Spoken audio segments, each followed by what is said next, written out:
Hey, good evening, everybody, and happy Sunday night, and welcome to Unlock the Middles Navigating Leadership number 48. Tonight, we have a great topic. We're going to discuss social media in schools, but before that, I'm Dean Packard. I'm the principal of Charlton Middle School. Alongside me, I have Principal Chris Starcheski, my partner in crime, and a great cast of individuals with you tonight. We're going to go around the table in one moment, but it's a special night on Sunday night. We have an opportunity to come together across the country to speak with other leaders in education, to be able to talk about topics that are so important to all of us to become better at our craft. Chris, I'm going to kick it over to you first. How are you tonight, my friend, before we go around and do a round robin? Awesome, Dean.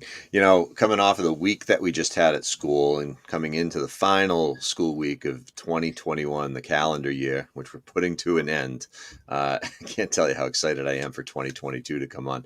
The topic that we've got tonight is really quite timely and really quite exciting to be able to hear from others from around the country, as we all continue to navigate the challenges that face us. But it's been a little while since I've been in this seat due to some family obligations and items like that. But it's great to be back. Let's kick it over to Frederick. How are you tonight, Dr. White? I am doing well. It's good to see you all. Always glad to be here. I definitely appreciate the topic that we're going to have tonight. I think it's really important for a lot of leaders to be tuned in on this. So glad to see you all. Well, we'll kick it around. Thank you. Let's go down to Dr. Houston. Welcome back. Good evening. Thank you all for having me back. And I know Dr. White is already on break, and I'm smiling a little brighter. We only have 2 more days. We get out Tuesday. But I am happy to be here with you all to talk about this topic around social media. You're right. It is very timely. Dr. Parks, up the what is it, Route 190, Chelmsford, Mass. Yeah, yeah, Route 3, 495, everything leads to Chelmsford, right? Sure does. I'm excited to be here. I really appreciate it. Timely topic, like Dr. White and Dr. Houston mentioned. I'm happy to be here, and hopefully we'll be able to share some ideas, learn a little bit together, and share a little bit together. So thank you. Thanks for having me. Sounds great. Principal Tovar, stapled to Unlock the Middle, my friend. How are you? I'm doing great here. Getting ready as some of us started our Christmas vacation already this past Friday.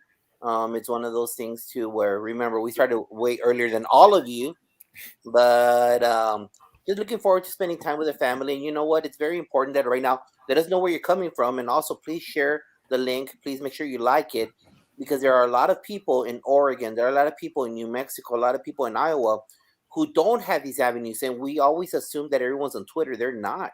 We assume that they're on social media. They're not. But the most important tool, yes, we're going to address the negative about it, but the most important tool that we have to make sure that we project our narrative of what truly happens at our school is social media, because that's the place. You need to make sure that you're there. So let us know what you're doing right now, because we're only stronger together. And social media is a great tool to ensure student success, projection of all the positive things going on our campus, but most importantly, being tied into our community, so they let us know what they're seeing on their end. Yeah, we appreciate you saying that, Josh. And it's so important that we connect across the nation, especially when we're talking about topics that just make us stronger at what we do, and whether we're supporting students or staff or communities. So speaking about supporting students, staff, and communities, December 17th, Friday, was a unique day for a lot of schools across the country. I know that in our district, we had received a direct threat via social media and through a Snapchat conversation that was going on that kind of targeted both Chris's school and my school for December 17th. And it really set off a whirlwind, not only with students, but with parents, faculty, all of us together. And it kind of reminds us why we do our practice sessions and how we plan for crisis management and what it all looks like. So it really led to a couple of crazy days for us. And Chris, let me kick it off to you first. And just because, I reached out to you right away on Wednesday night at about 9:45 when the threat came out. And that got the wheels spinning as we started thinking about connecting with our local police, making sure messages get out in a timely fashion to the communities. And more importantly, that we had our staffs ready for anything that could come our way. So Chris, let me kick it to you. Yeah, one of the things that, has really been surprising in the last few months has been, the penetration of these social media TikTok challenges, and we come from a couple of really solid foundation schools where a lot of outside distractions, they don't creep in very often. But this year, the environment that we're in, the doors and windows seem to be open, and it's not just about DMS or CMS. This is everywhere, and as we sit down and we transition back into normal routine. So Wednesday night, checking my email for whatever reason at about 9:30. Any principals out there who don't do that, I don't know. But I see an email from the superintendent. It's about a generalized bit of information about Friday, and then in the thread from Dean to me, Chris, call me. That's usually not a good thing. So got on the phone. We got some names of kids who were involved in a chat, and our investigation started to begin, talking to local police, reaching out to the chief, talking to our SRO, talking to parents of the kids who are involved, and swiftly kind of creating a plan for how we're going to enter into the day on Thursday and start preparing for the information that's going to come out about Friday. How do we go about this? From an idea and a lens of crisis management. We sit down and we think about our standard operating procedure when crises hit. It's kind of unfortunately par for the course for us. We know how to handle a fire in the cafeteria. We know how to handle an intruder in the building. A student brings a weapon to school. All those types of things we're aware of how to do, but not everybody out there understands all that we know and all that we do to investigate, determine if the threat is credible. We don't determine that. The police determine that. But the communication is absolutely key in communicating out to the community who does that for our district, who does that for our school. How do we go ahead and handle those types of issues, that are the visible portions of the investigation, as we roll. Certainly not a lack of stress. No, I think at that night, I think I went to bed about 1 a.m. knowing that all calls were made, all families were contacted, and that we were ready for a plan first thing in the morning. So let's go around here. And before we continue on, Cindy, welcome to our show. Glad you made it in here. And Cindy, if you just yourself, introduce yourself, where you're from, school you're at, and then we'll pick up our conversation again. Perfect. I'm Cindy Ponce from El Paso, Texas. I'm principal at Austin High School. Well, welcome. We're talking tonight about social media and how we prepare for, stresses that are associated with that in our schools. So let's kick it around here for a second before we go any deeper. And on December 17th, anybody else have the same issue in their school, and what did it look like? And why don't we start off with Jeff? For us, we definitely had, the buzz throughout the town and throughout the schools was huge. Our superintendent reached out to all principals on Thursday and just said, I'm talking to the police chief. We're not going to issue a statement across the district at this time. We're kind of waiting to see what else comes in. We're fortunate that at both middle schools and at the high school, there's a full-time SRO at each building. We also have people who are designated to, go by the elementary schools, and everybody really kind of chips in. But we do have an officer that reports to our building and works from there every day. So for us, we did have increased presence throughout the town. There were additional marked vehicles outside of the school buildings. For us, we actually kind of got off easy when I'm, hearing from Dean and Chris about what you guys dealt with. We only had, I'd say, 10 or fewer students or parents who actually called their kids in and said, we're choosing to keep them home based on this threat. So for the most part, it was really kind of business as usual, but we used it as an opportunity to talk to a lot of kids and parents about, how important it is to, first of all, take all of these things seriously. They didn't deem it to be a credible threat in our area, but to be able to talk to everybody about just how much of an impact this stuff can have across schools and towns and the whole country, really, when something really kind of gets legs and runs like that. So we're trying to use it and spin it into a positive. We're going to continue that discussion when we get back tomorrow. But for the most part, it sounds like it wasn't incredibly disruptive for us overall, but it's still scary nonetheless. Yeah, it definitely creates a ripple effect. Yeah. Dr. White, down in Tennessee, let's talk about that. Just like Jeff said, we had the buzz. We had no direct threat for our school. We're blessed that we have a in-school security department for our district, with a young man named Chief Darling, who makes sure that we are already prepared for most incidents that can happen. Our superintendent has been very vigilant and having conversations with leadership about what we do, how we respond to such threats, making sure that communication knows anything. And I have to give it up to my parents. My parents are superstars. Anytime they see anything, because they troll their kids' social media, which is always a good thing. And anything that they see on there, they see any trends going on, any challenges, they're on there texting me, "Hey, Dr. White, this is a trend. This is a new challenge that's out there.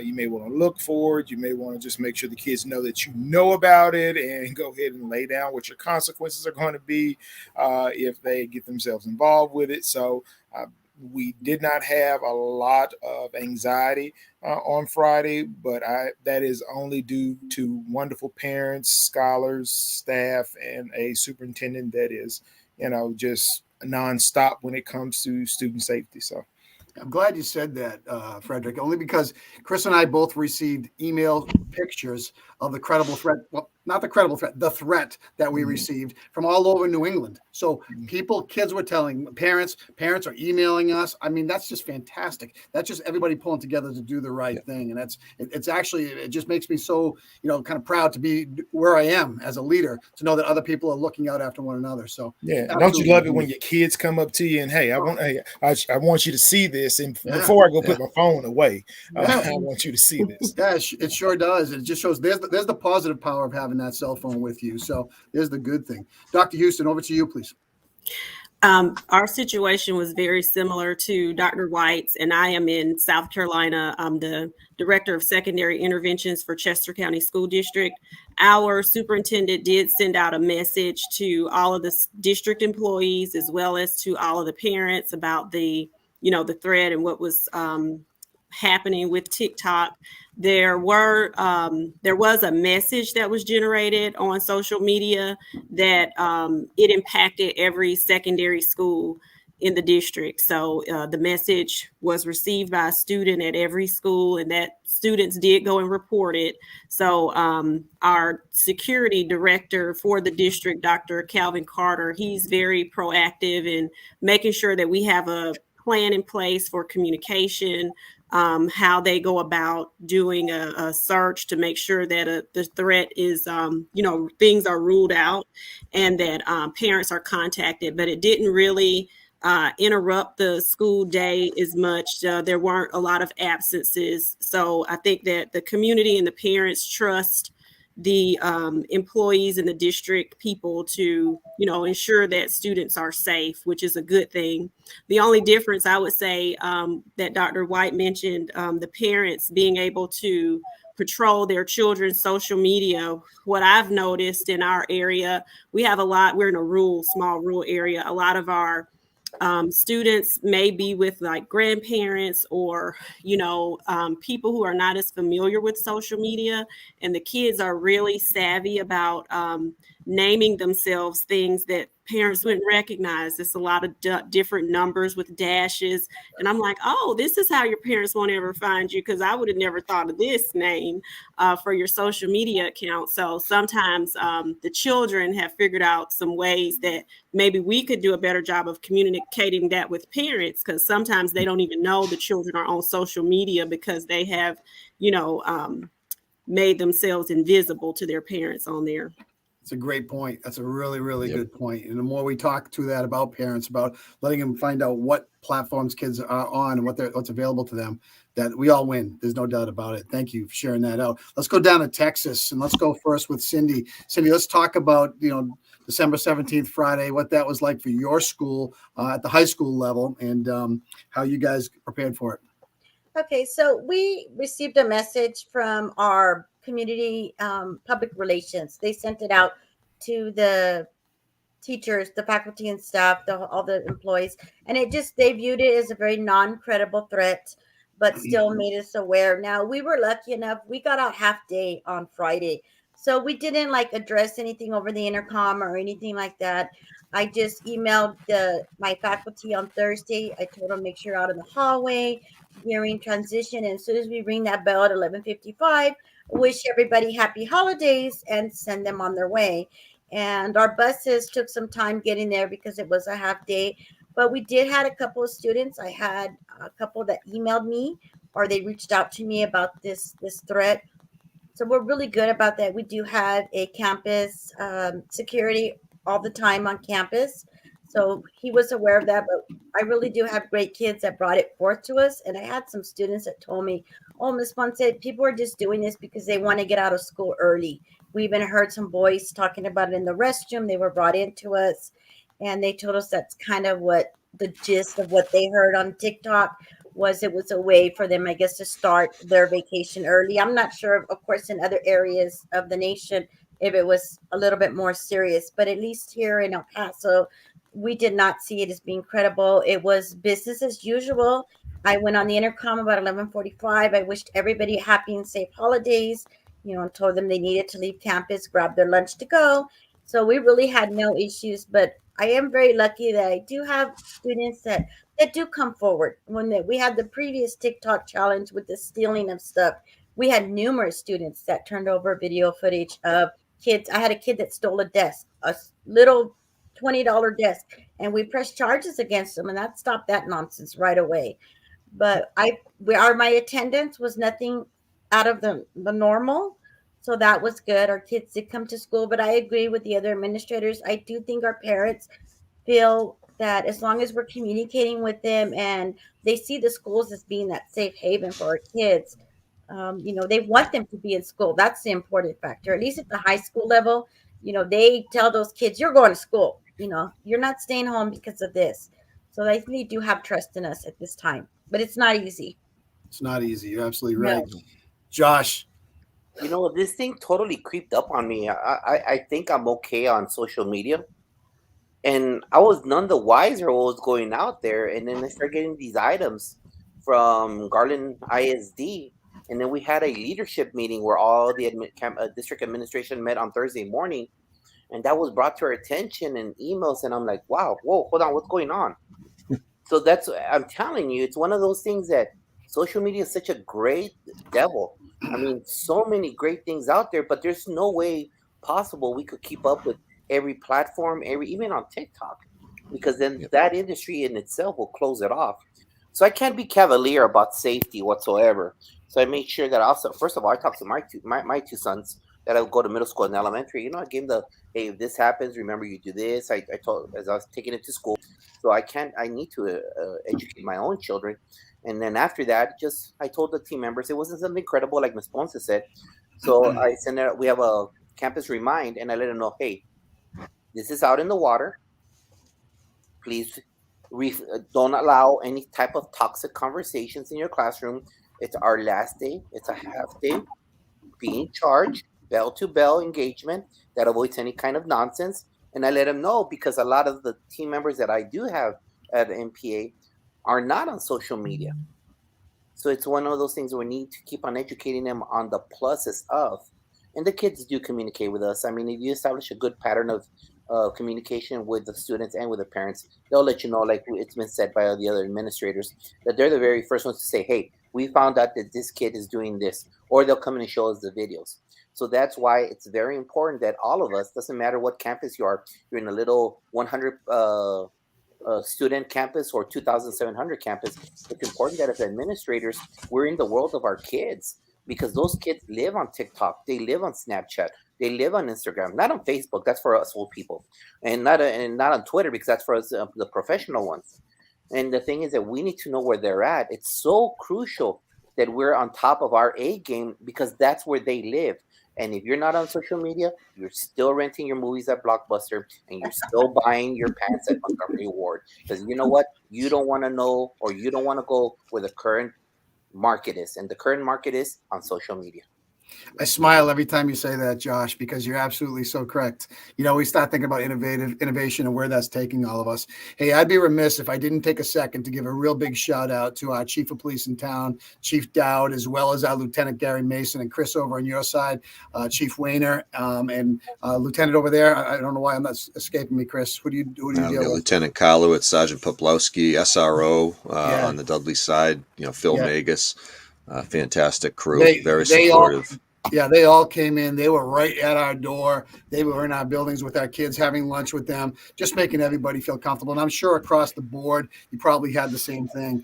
And they don't get enough credit because you know what? You're darned if you do, darned if you don't. So it's like, okay, safety first, but we can only say so much about what's going on. But they also came and talked to a faculty meeting with my staff, and they just kind of made everybody feel comfortable. And that's what it's all about. That's a learning community, and that's why it's so important.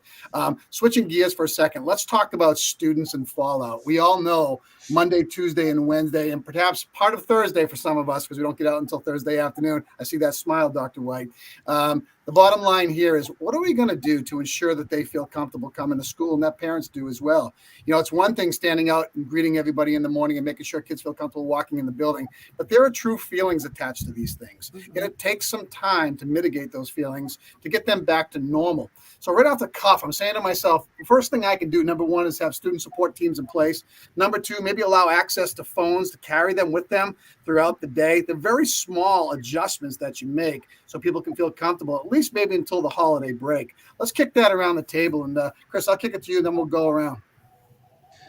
Yeah, in the final communication of the day on Friday, to families, it was essentially, this is hard stuff. There's a variety of emotions associated to it, and our 5th grade through 8th grade middle school, we've got varying degrees of maturity. We've got 10-year-olds and 14-year-olds, and everybody's going to process things differently. All young adolescents do. There's no one size fits all conversation or approach.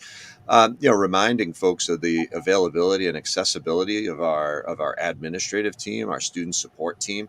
But it all starts with connectedness and feeling comfortable with approaching adults in the building, having the adults not only be visible, physically, but visible emotionally and available to talk to students about whatever they have on their minds. And that's going to be a big focus of Monday, Tuesday, Wednesday. It's always a focus in our school.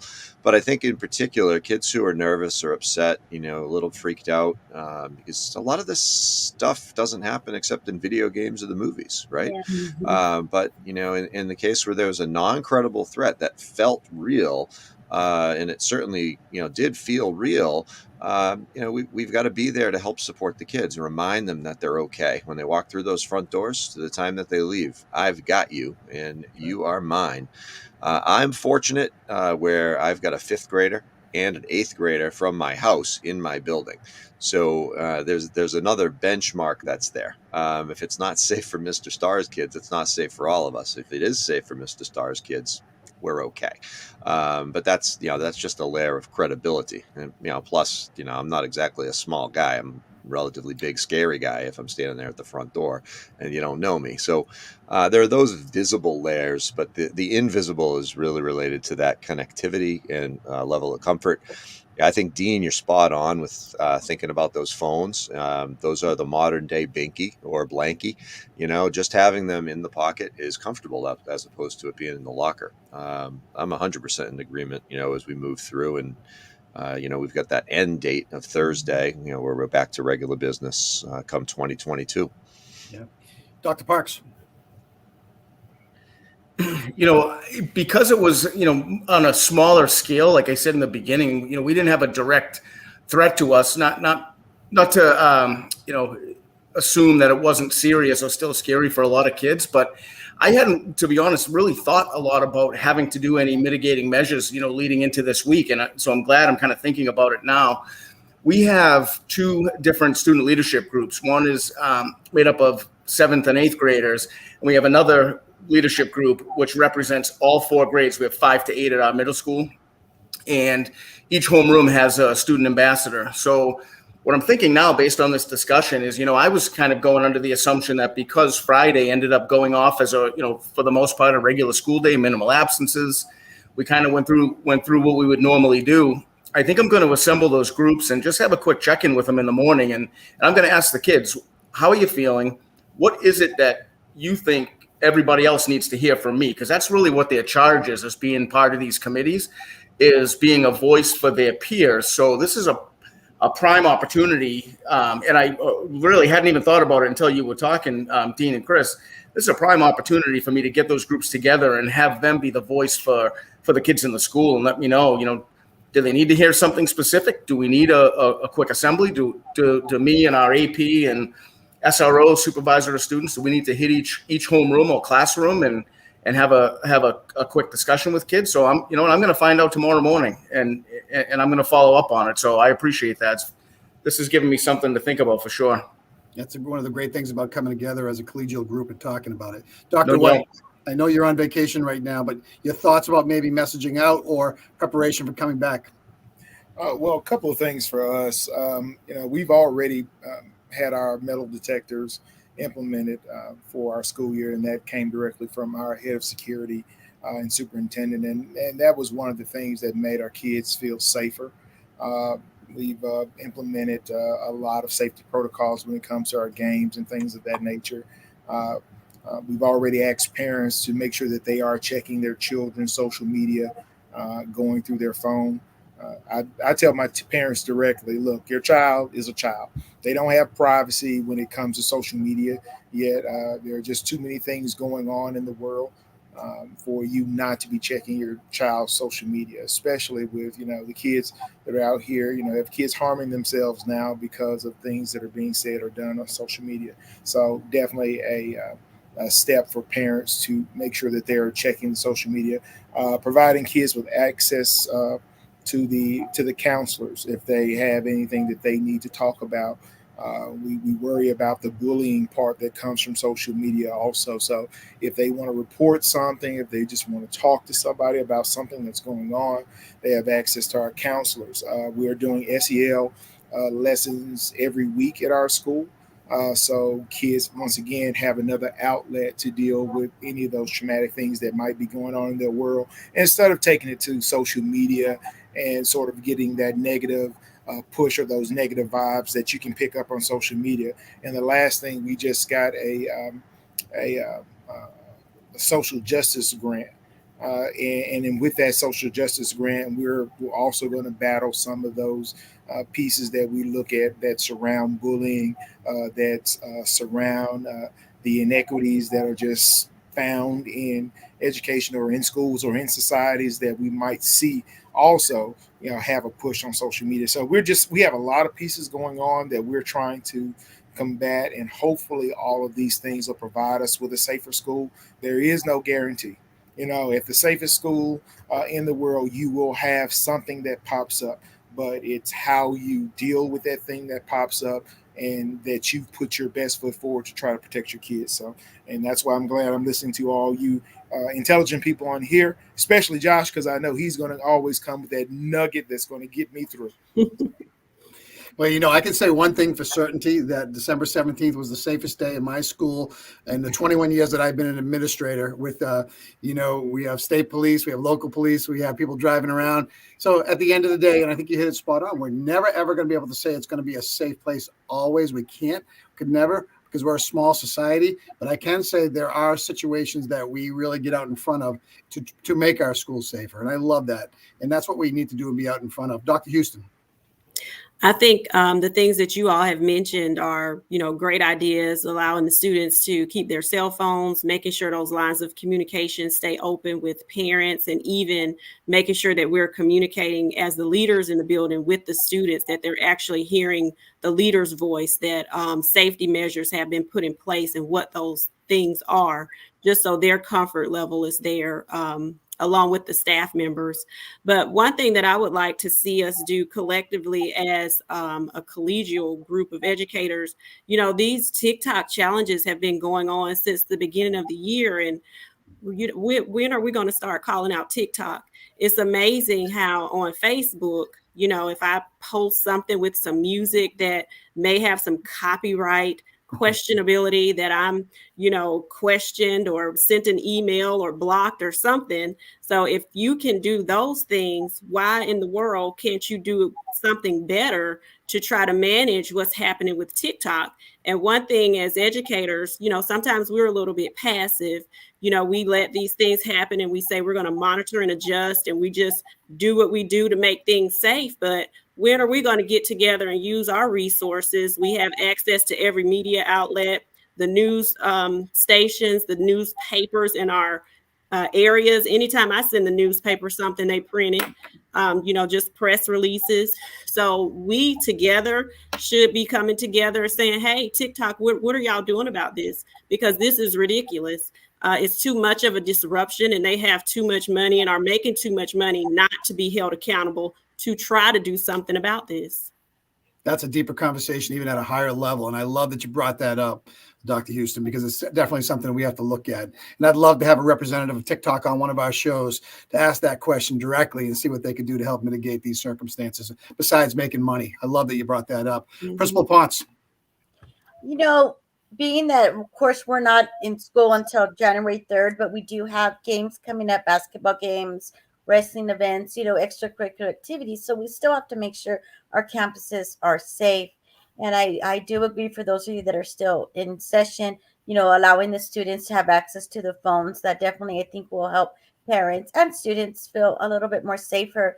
But we know that this is all an effect, or at least part of an effect to them being home for a year and a half, where they had just way too much time in their hands to create these challenges and network with other students throughout the nation and create these disruptions. As has been said, they are great disruptions because it affects the whole school environment. It affects the students, and we do a lot of SEL at my campus. We're really big on SEL and the students' mental health. But now it's more the mental health of our faculty and staff. And when they have to deal with issues like this, it's really affecting them. And we're seeing the effect it's having on our educators, on our teachers. I'm dealing with things this year I've never had to deal with teachers. I've dealt with more teacher issues because they're just losing it with students. That's the best way to put it. And so when they have to stop teaching to have to deal with these issues, and some of them are really good about having those conversations with students about why this isn't appropriate, and because some students will say it's just a joke, it's a joke challenge, but it's not a joke. It's creating a huge amount of disruption and it's hurting our kids. And we definitely don't want our kids from little to high school to think that this is appropriate use of social media. And totally agree with, when is TikTok going to step up and say this type of stuff cannot be on our platform? We need to start banning it like they do on other platforms, because it is really causing a disruption, and everyone is feeling it. It's just a snowball effect right now. And we're hoping, when we do go back in January, that some of these issues will be less disruptive.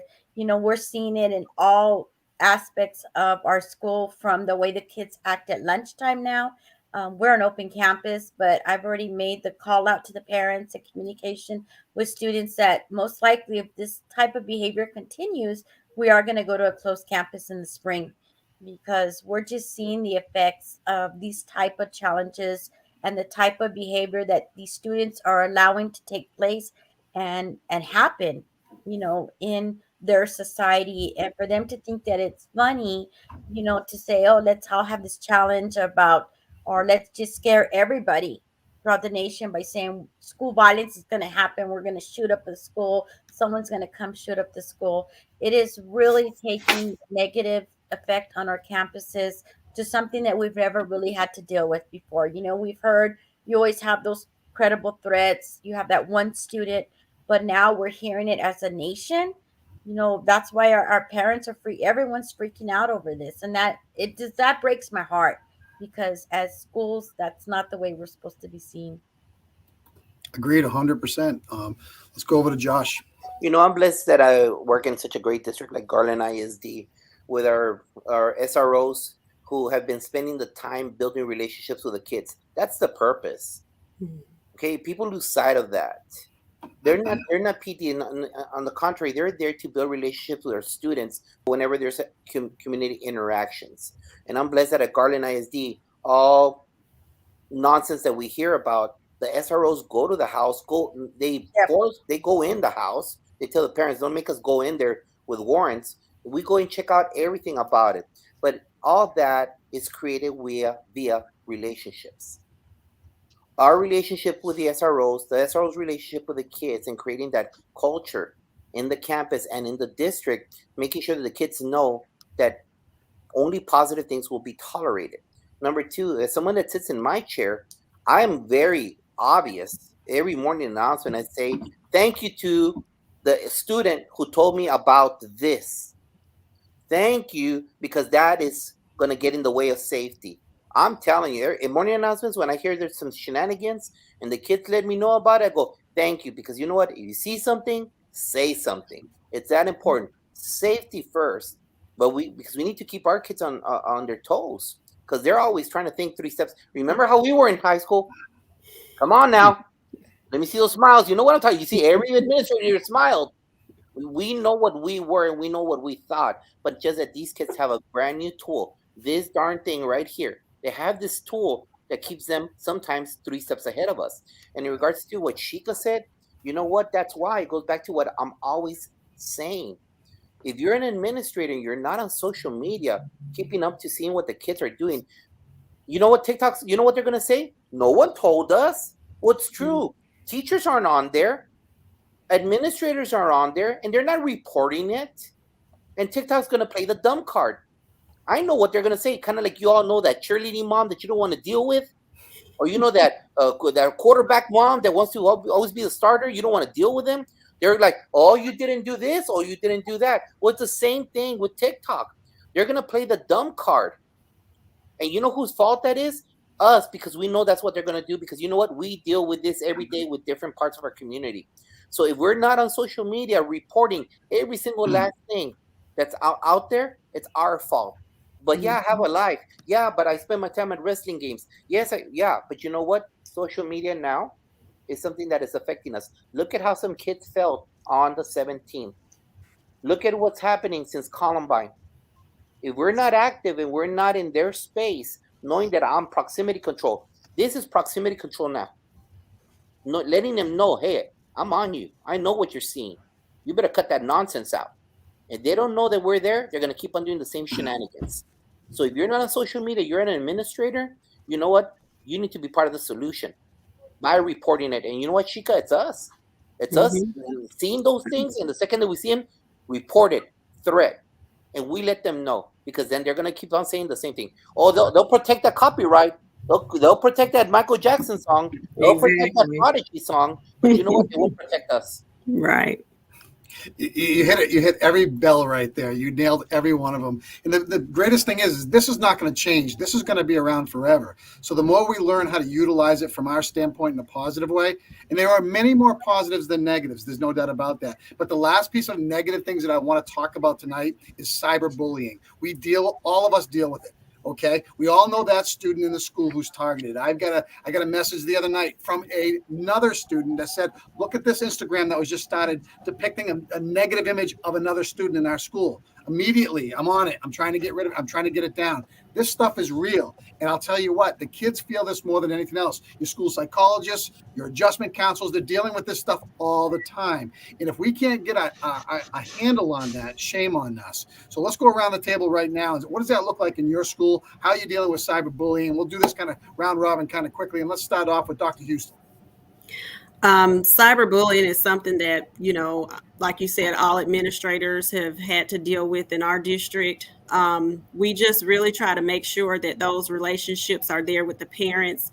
Anything that I've had to deal with as far as something with another student, I was able to talk to the parent of that student who posted it, explain what was happening. Could you please get the phone and have them remove this? And each time I've done that, they were able to do that. Now, was there damage done already? Yes, because the students, a lot of times they screenshot things. They do this thing where they come in a room and airdrop the screenshot to everyone. So, it's still damage, and we try to address that with talking to the students through town hall meetings that we were holding with the students. We try to have them come in together, just talk to them around the table. How would you feel if this was your sister, or if this happened to you? So just those relationships, those conversations. But yes, I've definitely had to deal with that a lot more than I would have liked to. And we try to be proactive, especially so a lot of the things we were getting sometimes at the middle level was dealing with sexting type things and pictures. So we try to be proactive and explain, this is why you don't want to do this, because XYZ will happen. So we try to have those conversations before they even get to that point, and hopefully try to avoid a lot of that. I always say, don't hit send unless you can send it to your grandmother or your parents, or you can say it at the table. And if you don't listen to that advice and you send it anyway, you could be sitting down in my office or in any one of your offices. Right. Jeff. Yeah, exactly. To all of this, I'm just going to say now, this has to be a do-over topic, because we could keep going and going and going. It's just so much. And every time I'm hearing somebody else, talking about it, it just, makes me think of a lot of different things. And, I think we're all dealing with very similar things. I've had discussions, Dean, with kids in my office, and I said, when you sent that or took a picture of whatever, or sent a picture or did that to another student, did you ever think that you'd have to be talking about it with me and your mom? And, there's some tears and beet red faces, and they're nervous. And so that's something that we need to be able to, of course the answer is no, right? We thought it was going to be funny, or I was only kidding, or whatever the case is. But if you can't send it to mom or grandma or whatever, Dean, 100% you shouldn't be sending it. But the kids won't learn that until it comes back to bite them. Unfortunately, we've had a lot of kids who have learned that. There'll be a lot more who are in the queue waiting to learn it, and that's what's going to happen. Another thing we've been dealing with this year is definitely a lot of bravado, students saying things to each other that they wouldn't say to, in person. And when you get them together, they're like, well, actually, I don't have a problem with him or her, and I don't have a problem with you either, but everybody else in the chat adds fuel to the fire, right? And so that's one of the things that we're struggling with. Another thing that has come up quite a few times is, let's say, a science class. There's a science group chat, but they leave 2 kids out of it. And all day long, they're talking about the class. They may be sharing assignments. They're joking about the teacher, or whatever the case is. But there's a few kids who are eliminated, and it's a little bit more of a subtle form of bullying, basically just by exclusion. But that stings for the kids who aren't a part of it. And when they find out that they're not a part of it, because inevitably somebody tells them, those are things that we're trying to work through with our counselors and school psych and the teachers and the kids themselves, as far as making sure that they're using it for positive things, and don't subtly dig at somebody for no reason whatsoever, right? So these are not only the big bold things that are happening, but there's a lot of subtle kind of behind the scenes things that we're dealing with too. Great point. Dr. White. Well, I think with us, I've seen a couple of great things in the chat, especially about kids being desensitized about social media, making money off of all of this. Some of the things I let my kids know off top that I take cyberbullying just as serious as I take that in-the-face physical bullying that may occur in my building. I let them know the consequences are going to be harsh when I deal with it. We also try to provide them with some other outlets. Me personally, and I know technology is here to stay, but I wanted we do our clubs and things and make our kids active in clubs so that we give them some other outlet instead of every few seconds on this device. We don't allow them to have phones out. They come in and they're supposed to put their phones in their locker. If I see the phones, I take the phones for 3 days. I cut them off from that point of communication. And I know that's a little bit harsh for some, but I will tell you my biggest fear is that my son somehow gets bullied or something occurs on social media. There have been so many kids to turn inward on themselves because of bullying that's occurring. And you can deal with it sometimes when you can see a bully in their face and all of that. But when it's those little slights on social media, when that picture goes up or they're defamed somehow, or some kid does a song about them, or those are the things that, as a parent, as a principal, I can't always catch. But my biggest fear is that my son would be the victim of that. So I let my kids know off top, if I catch you doing something like this, if I catch you, purposely trying to hurt somebody using social media, I will go ahead and give you those consequences. And I let my parents know. You'll have some parents to say, hey, that's freedom of speech. No, that's stupidity of speech. That's not freedom of speech. And I refuse to allow you to have your child think that that's okay.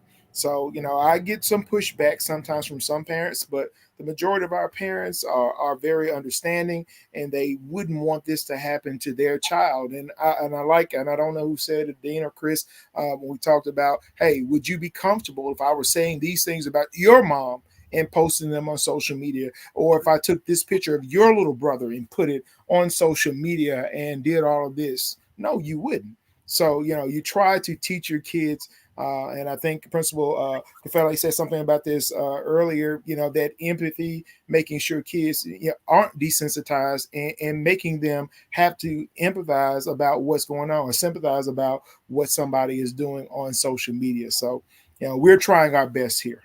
Good stuff. Principal Ponce.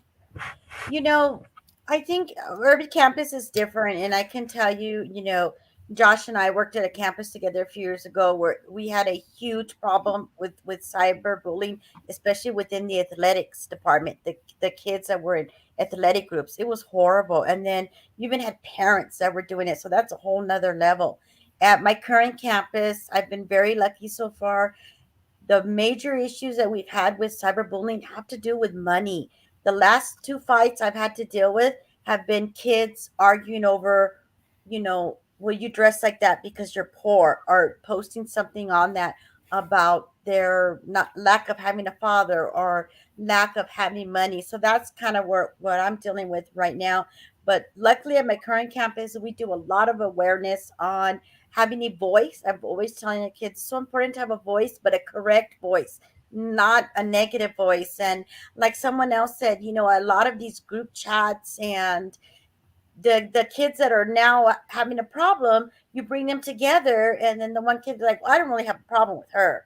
It was so and so. So you have all these other kids that seem to really fuel what's going on, and they cause these other issues. But it's a huge problem, with the increase of the social media and those group chats.